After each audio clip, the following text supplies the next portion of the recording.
This is part 21. In this part, we are going to learn the lesson, the cop and the anthem, and the third paragraph. Page number 28 and 29. In this page number 28, paragraph is, but as Sophie set foot inside the restaurant door, the head waiter's eye fell upon his tattered trouser and decadent shoes. Strong and ready hands turned him about, the conveyed him in a silence and haste to the sidewalk and overturned the ignoble fate of Manson Mallard. In this paragraph, there are some new words. I am going to explain you. Tattered, TATTERED, tattered. Old and torn म्हणजे काय, जुने झालेले आणि फाटलेले. त्यानंतर trouser, trouser म्हणजे काय, pant, TROUSER, trouser means pant. Next word decadent, DECADENT, decadent, old and worn out म्हणजे काय, त्याचे शूज पण कसे होते, त्याचे ती ट्राउझर पण कशी होती, फाटलेली होती. लगेच लक्षात येण्यासारखं होतं, डिकेडंट शूज पण त्याचे फाटलेले होते. त्यानंतर इग्नोबल, इग्नोबल म्हणजे morally bad and making you feel ashamed. आणि तो असा म्हणजे त्याच्याकडे बघून असं चांगलं नव्हतं वाटत, की तो कसा वाटत होता की morally bad, EGNOBLE, ignoble, morally bad म्हणजे तो सद्वर्तनी सद्गुणी वाटत नव्हता. आणि त्यानंतर न्यू वर्ड आहे मेन्सेन, MENACED, मेन्सेन, past participle of menace, MENAC, menace, threaten, threaten म्हणजे काय, धमकावण्यासारखा वगैरे भीतीदायक असा. मग हे आपले काय झालेले आहेत, न्यू वर्ड्स आहेत. Explanation of the paragraph in Marathi. परंतु जेव्हा सोपीने एक पाऊल आत टाकले तेव्हा मुख्य वेटरची नजर सोपीच्या फाटक्या विजारीकडे व खराब झालेल्या बुटाकडे गेली. बळकट आणि तत्पर हातांनी त्याला मागे वळवले आणि शांतपणे समजावले व घाईने त्याला बाजूले करण्यात आले आणि त्या घाबरलेल्या बदकाचे लाजिरवाणे नशीब टळले. म्हणजे अशा आता हॉटेलमध्ये काय सिच्युएशन झालेली आहे इथं त्यांनी एक्सप्लेन केलं. त्याचा प्लॅन काय होता की हॉटेलमध्ये जायचं आहे आणि बिल पेड करायचं नाही आहे आणि जेलमध्ये जायचं आहे. पण झालंच काय, त्यानं पाऊल टाकलं तोपर्यंत वेटरची नजर त्याच्या एकूण बिहेवियरकडे, त्याच्या कपड्यांकडे, त्याच्या बुटाकडे वगैरे गेली आणि त्यानं काय केलं की त्याला मुळात एंट्रीच करून दिली नाही आणि बाजूला करण्यात आले. म्हणजे काय, त्याला मुळात त्यांनी हॉटेलमध्ये घेतलंच नाही. त्यामुळे हॉटेलमध्ये जाऊन ऑर्डर करणे हा प्लॅन त्याचा पूर्णपणे संपुष्टात आला, संपला, फेल्युअर मिळाला त्याला. सोपी turn off Broadway. It seem that his route to the coveted Iceland was not to be an easy one. Some other way of entering the limbo must be devised. मग आता सोपीने काय केला, ब्रॉडवे सोडला. त्याला असे वाटत होते की त्याच्या अत्यंत आवडत्या विंटर आईसलँडवरील तुरुंगात जाणे काय सोपी गोष्ट नाही आहे. तुरुंगात जाण्याचा कोणता तरी दुसरा मार्ग शोधला पाहिजे. Coveted, new word coveted, COVETED, past participle of covet, COVET, covet, to want very much, to want very much, फार आतुरतेनं एखाद्या गोष्टीची मागणी करणे. Limbo, LIMBO, limbo, and uncertain situation म्हणजे काय, अनपेक्षित अशी परिस्थिती, limbo. Next paragraph. At a corner of 6th Avenue, electric lights and cunningly displayed wares behind plate glass made a shop window attractive. Sophie took a stone and dashed it through the glass. The people come running round the corner, a policeman in the lead. Sophie stood still with his hands in his pockets and smiled at the sight of the brass button. मग आता त्यांना पुढचा काय plan केला, त्याच्यामधले new words. पहिले cunningly, CUNNINGLY,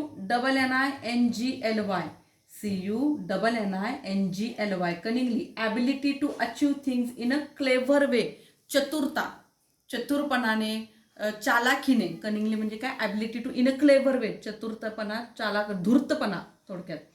next word plate glass, PLATEGLASS, plate glass. Thick glass made in a large म्हणजे काय, thick glass made in a large, मोठ्या प्रमाणात जाड अशी ती असणारी काच. Corner, CONER, corner. A machine operate who mats fur, machine operator who mats fur. मग अशा प्रकारे काय झालं, 6 ॲव्हेन्यू या रस्त्यावरील एका कॉर्नरला एक दुकान होते.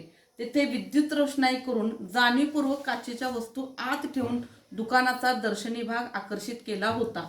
सोपीने एक दगड उचलला आणि काचेवर भिरकावला. तो आवाज ऐकून आसपासचे लोक पळत आले.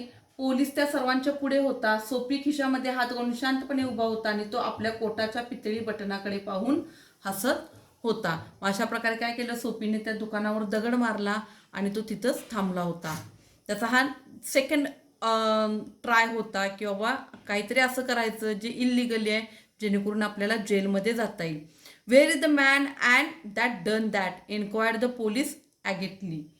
मग पोलिसांना काय चौकशी केली, हा करणारा माणूस कुठं आहे, पोलिसाने रागात विचारले. रागामध्ये ॲगेटली मीन्स व्हॉट, की रागात विचारले. Don't you think that I might have had something to do with it, said Soapy with a friendly voice as one great good fortune. मी हे केले आहे असेल असे तुम्हाला वाटत नाही का, जणू काही एखाद्याच्या प्रेमळ आवाजात शुभेच्छा देत असल्याप्रमाणे सोपीने विचारले. म्हणजे सोपीने स्वतःच विचारले की, आणि पोलिसांनी त्यालाच विचारले हे कोण केलंय वगैरे. The policeman refused to accept Sophie even as a clue. Men who smash windows do not remain to chat with the police. They take to their heels. The policeman saw a man halfway down the block running to catch a car. With drawn club, he joined in the pursuit. Sophie, with disgust in his heart, drifted along twice unsuccessfully. मग इथं new words drifted, DRIFTED, drifted past participle of drift, DRIFT. Drift means carried along by wind, हवेच्या झोक्याने वाहवत जाणे, वाऱ्याच्या ह्यानं वाहवत जाणे. मग इथं काय झाले, मी केलंय असं वाटत नाही काय असं विचारलं. पोलिसांनी पुरावा म्हणूनही सोपीला स्वीकारण्यास नकार दिला. जे लोक दुकानाच्या खिडक्या फोडतात ते पोलिसांच्या गप्पा मारत बसत नाहीत, ते पळून जातात. तेवढ्यात पोलिसाला काही अंतरावर एक माणूस कार पकडण्यासाठी पळताना दिसला. आपली काठी खेचत तो त्या पळणाऱ्या माणसाच्या शोधात निघाला. सोपी तिरस्काराने भरलेल्या मनाने चालता झाला. तो अटक करून घेण्यात दुसऱ्यांदा यशस्वी झाला. म्हणजे काय, समोर त्यानं काच फोडलेली आहे, त्यानं दगड मारलेला आहे, पण तरी पण काय केला, पोलिसांच्या समोर पण असून पोलिसांनी त्याला पकडलं नाही. तर पोलीस उलट काय केला, कार पकडण्यासाठी पळताना दिसला. तो पुढचा माणूस जो पळत होता त्याच्या पाठी, म्हणजे पूर्णपणे दुर्लक्ष करून तो दुसऱ्याच्या व्यक्ती पाठीमागं तो पळत गेला. आणि अशा प्रकारे पोलिसांना सोपीला दुसऱ्यांदाही पकडलं नाही. त्याचा प्लॅन होता, हा दुसरा प्लॅन होता, ह्यात पण त्याला काय झालं, फेल्युअर आलं. On the opposite side of the street was a restaurant of no great pretensions.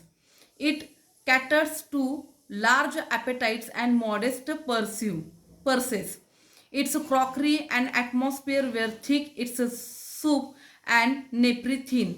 Into the place Soapy betook himself without challenge.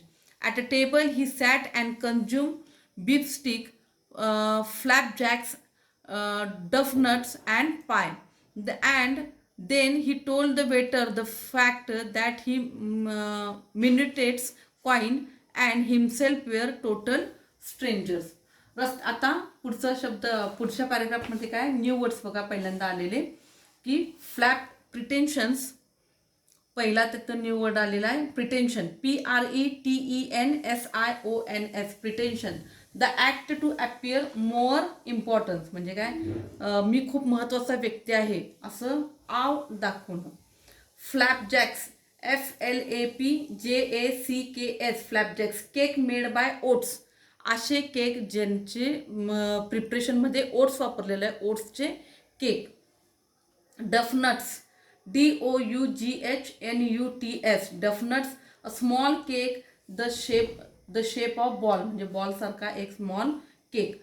पाय, PIE, pie, a type of food consisting of fruit वगैरे घालून बनवलेलं काय आहे, की type of food आहे.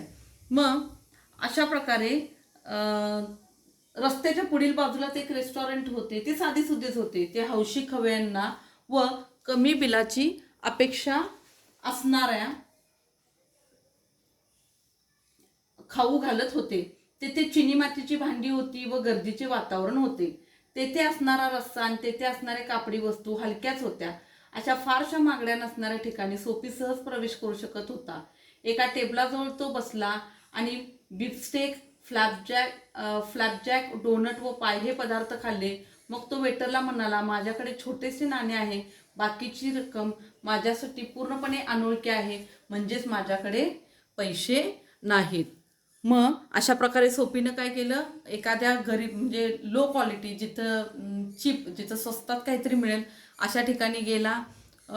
फ्लॅपजॅक वगैरे काही काही खाद्यपदार्थ मागवले, खाल्ला पण. आणि त्याच्याकडे काय म्हटले की माझ्याकडे कमी पैसे आहेत, माझ्याकडे खूप कमी पैसे आहेत, पूर्ण पैसे का नाही आहेत आणि मी एवढेच देऊ शकतो आणि बाकीचे पैसे माझ्याकडं नाही आहेत, असं सरळ त्याला स्पष्ट शब्दात त्या वेटरला सांगितलं. आणि खाऊन झाल्यावर सांगितलं की मी तुला बाबा याच्या पुढचे पैसे देऊ शकत नाही. Now get busy and call a cop, said Soapy, and don't keep a gentleman waiting.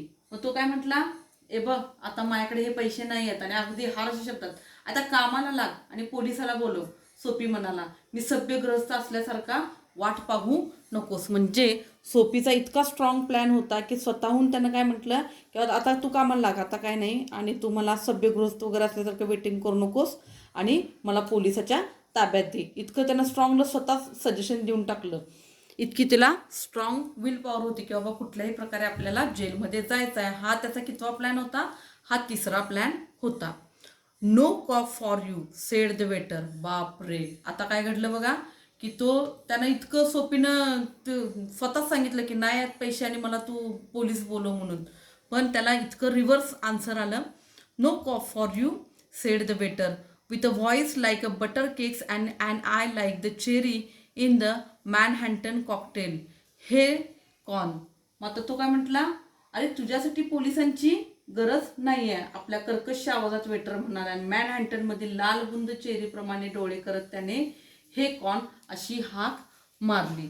म्हणजे पुन्हा त्याचा काय झालेला आहे, इथं प्लॅन फेल्युअर गेलेला आहे. हा त्याचा तिसरा प्लॅन फेल्युअर गेलेला होता. Neatly upon his left ear on the callous pavement, two waiters pitched Soapy. He aroused joint by joint. As a carpenter rule opens and dusted his clothes, arrest seemed now but an elusive dream. The Iceland seemed very far away. A policeman who stood before a drugstore 2 doors away laughed and walked down the street. आता ह्या पॅराग्राफमध्ये त्याचं पुन्हा काय situation आली हे explain केलेलं आहे. मग दोन्ही वेटरनी सोपीला कठीण अशा रस्त्यावर बरोबर डाव्या कानावर आदळेल असे फेकून दिले. सोपी सुताराची पट्टी जशी उघडेल तशा सांध्याने उठला व आपली कपडे झाडली. अटक होणे हे त्याला भ्रामक. म्हणजे काय झालं, आता इथं वेटरने त्यांना काय झालं, तू पोलिसला बोलव आणि मला अरेस्ट कर. तर इथं उलटच झालं. त्या वेटरनी काय केलं, त्याला ढकलून दिलं होतं आणि हळूहळू म्हणजे इतकं जोरात ढकललेलं की तो उठला व आपले कपडे झाडली. अटक होणे हे त्याला भ्रामक स्वप्न वाटू लागले. ते विंटर आईसलँड हे तुरुंग खूप दूर वाटू लागले. अगदी दोन घरे पुढे एका औषधाच्या दुकानासमोर पोलीस उभा होता. तो फक्त हसला आणि रस्त्याने पुढे चालून गेला. मग पुन्हा त्याची काय सिच्युएशन आली की बाबा तो समोर पोलीस होता, त्यांनी त्याच्यासमोर ढकलून दिलं पण पोलिसाला बोलवलं नाही. आणि त्याचं दुर्दैव असं होतं की इतकं त्याला पोलिसाचं अट्रॅक्शन झालेलं की समोर पोलीस आहे पण तो मला पकडत नाही आहे आणि तो हसून उलटं बघून गेला. In this paragraph there are two new words.